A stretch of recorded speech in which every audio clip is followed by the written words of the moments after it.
ತುಂಬ ನಾನು ಖುಷಿಯಾಗಿ ಭಾಗವಹಿಸುವಂಥ ಒಂದು ಕಾರ್ಯಕ್ರಮ ಗಿಚ್ಚಿ ಗಿಲಿ ಗಿಲಿ. ಬಹುಶಃ ಚಿಕ್ಕ ವಯಸ್ಸಿಂದ ಒಂದು ಕಲಾವಿದೆಯಾಗಿ ಒಂದು ಆಸೆ ಇರುತ್ತೆ, ಎಲ್ಲ ಜಾನರಲ್ಲೂ ಕೆಲಸ ಮಾಡಬೇಕು ಅಂತ. ಬಹುಶಃ ಬೆಳ್ಳಿ ತೆರೆಯ ಮೇಲೆ ದೊಡ್ಡ ತೆರೆಯಲ್ಲಿ ನನಗೆ ಅಷ್ಟು ಅವಕಾಶಗಳು ಸಿಗಲಿಲ್ಲ ಈ ಕಾಮಿಡಿ ಜಾನರಲ್ಲಿ ಕೆಲಸ ಮಾಡೋಷ್ಟು. ಮಾಡಿರೋದೇ ಕೆಲವು ಸಿನಿಮಾ, ಅದು ಒಂದು ರಾಮಶ್ಯಾಮ ಭಾಮ ಆಗಿರ್ಬೋದು.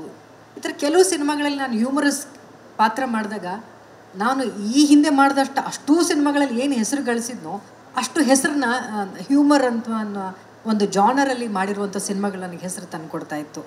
ಆ ಥರದ್ದು ಹೆಚ್ಚು ಸಿನಿಮಾಗಳು ಸಿಗಲಿಲ್ವಲ್ಲ ಅಂತ ಅಂದ್ಕೊಳ್ತಾ ಇರೋ ಸಮಯದಲ್ಲಿ ನನಗೆ ಗಿಚ್ಚಿ ಗಿಲಿ ಗಿಲಿ ಅನ್ನುವಂಥ ಶೋ ಆ ಒಂದು ವ್ಯಾಕ್ಯೂಮ್ ಅಂತ ಏನಿತ್ತು ಬಹುಶಃ ಅದನ್ನು ತುಂಬಿತು ಅಂತ ಹೇಳ್ತೀನಿ. ಅದರ ನಿರೀಕ್ಷೆಗೂ ಮೀರಿ ಒಂದು ಒಳ್ಳೆಯ ಪ್ಲ್ಯಾಟ್ಫಾರ್ಮ್ ಆಗಿ ನನಗೆ ಈ ಗಿಚ್ಚಿ ಗಿಲಿ ಗಿಲಿ ಶೋ ಸಿಕ್ತು. ಆಮೇಲೆ ಈ ಶೋ ಬಗ್ಗೆ ನನಗೆ ಅಪಾರವಾದಂಥ ಪ್ರೀತಿ ಗೌರವ ಇದೆ. ಕಾರಣ ಎಲ್ಲೋ ಇರುವಂಥ ಒಬ್ಬ ಕಲಾವಿದರನ್ನ ಹುಡುಕಿ ಈ ಕಾರ್ಯಕ್ರಮಕ್ಕೆ ಕರ್ಕೊಂಡು ಬರ್ತಾರೆ. ಅವರು ಒಬ್ಬ ಒಳ್ಳೆಯ ಕಲಾವಿದರಾಗಿ ಬೆಳೆಯೋದು ಮಾತ್ರ ಅಲ್ಲ, ಈ ಗಿಚ್ಚಿ ಗಿಲಿ ಗಿಲಿ ಸೆಟ್ಟಿಗೆ ಬಂದವರು ಇಡೀ ಕರ್ನಾಟಕದ ಅಸೆಟ್ಟಾಗಿ ಬೆಳೆದಿರುವಂಥ ಹಲವಾರು ಕಲಾವಿದರನ್ನ ನೀವು ಗಿಚ್ಚಿ ಗಿಲಿ ಗಿಲಿಲಿ ನೋಡ್ತೀರಿ. ಬಿಗ್ ಬಾಸ್ಗೆ ಹೋಗ್ತಾರೆ, ಅಲ್ಲಿ ಸೀಸನ್ನ ವಿನ್ ಮಾಡ್ತಾರೆ. ಎಲ್ಲ ಸಿನಿಮಾಗಳಲ್ಲಿ ದೊಡ್ಡ ದೊಡ್ಡ ಸಿನಿಮಾಗಳಲ್ಲಿ ಒಳ್ಳೊಳ್ಳೆ ಸಿನಿಮಾಗಳಲ್ಲಿ ಇಲ್ಲಿ ಅಭಿನಯಿಸಿರುವಂಥ ಪರಿಚಯ ಆಗಿರುವಂಥ ಕಲಾವಿದರು ಸಿನಿಮಾಗಳಲ್ಲಿ ಆ್ಯಕ್ಟ್ ಮಾಡ್ತಾರೆ. ಯಾರಾದರೂ ಕಾಮಿಡಿಯನ್ ಅಂತ ಪಾತ್ರಗಳಲ್ಲಿ ತಾರಾಗಣದಲ್ಲಿ ನೋಡುವಾಗ ಅವರ ಲೀಸ್ಟಲ್ಲಿ ಮೊದಲನೇ ಹೆಸರು ಬರೋದೇ ನಮ್ಮ ಗಿಚ್ಚಿ ಗಿಲಿ ಗಿಲಿಯಲ್ಲಿ ಅಭಿನಯಿಸಿರುವ ಕಲಾವಿದರು ಅಂತ ಸುಮಾರು ಡೈರೆಕ್ಟರ್ಗಳು ನನಗೆ ಹೇಳುವಾಗ ತುಂಬಾ ಖುಷಿಯಾಗುತ್ತೆ. ಈ ವೇದಿಕೆ ಕೇವಲ ಶೋ ಜನರನ್ನ ನಗಿಸೋದ್ರ ಜೊತೆಗೆ ತುಂಬ ಕಲಾವಿದರಿಗೆ ಭವಿಷ್ಯವನ್ನು ಕೊಟ್ಟಿದೆ, ಬದುಕನ್ನು ಕೊಟ್ಟಿದೆ. ಈ ಶೋ ನನಗೆ ತುಂಬ ಹತ್ತಿರವಾದದ್ದು, ನಾನು ತುಂಬ ಗೌರವಿಸುವಂಥ ಪ್ರೀತಿಸುವಂಥ ಶೋ ಇದು.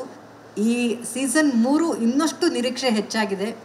ಕಂಟೆಸ್ಟೆಂಟ್ಗಳು ತುಂಬಾ ಹುಡುಕಿ ಜನರನ್ನ ಮನರಂಜಿಸೋದಕ್ಕೆ ಯಾರಲ್ಲಿ ಶಕ್ತಿ ಇದೆ ಅಂಥವ್ರನ್ನೇ ಹುಡುಕಿ ತೊಗೊಂಡು ಬಂದಿದ್ದಾರೆ. ನಿರ್ದೇಶಕರ ಟೀಮ್ಗೆ ತುಂಬ ಸುಲಭವಾದ ಕೆಲಸ ಏನಲ್ಲ. ಸಿನಿಮಾದಲ್ಲಿ ನಗಿಸೋದಕ್ಕೆ ಕೇವಲ 10-15 ಸೆಕೆಂಡ್ಗಳು ಅಥವಾ 10-15 ನಿಮಿಷ ಅಂತ ಒಂದು ಇಟ್ಟಿರ್ತಾರೆ. ಆದರೆ ಇಲ್ಲಿ 2 ಗಂಟೆಗಳು ಸತತವಾಗಿ ನಗಿಸ್ತಾನೆ ಇರಬೇಕು.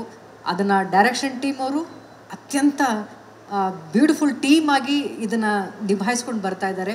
ಈ ಸೀಸನ್ 3ರಲ್ಲಿ ಕೋಮಲ್ ಸರ್ ಅವರು ಕೂಡ ಆ್ಯಡ್ ಆಗಿದ್ದಾರೆ. ಇನ್ನೊಂದಿಷ್ಟು ಮೆರುಗು, ಶಕ್ತಿ, ಹೊಸ ಎನರ್ಜಿ ಈ ಸೀಸನ್ 3ರಲ್ಲಿ ತುಂಬಿದೆ ಅಂತ ನನಗನ್ಸುತ್ತೆ. ಆ್ಯಂಡ್ ಅಗೇನ್ ನನ್ನ ಮೈ ಫ್ರೆಂಡ್ ನಿರಂಜನ್, ಆ ಎನರ್ಜಿ ಇದೆಯಲ್ಲ ಅದೂ ತುಂಬಾ ಕಷ್ಟವಾದ ಕೆಲಸ.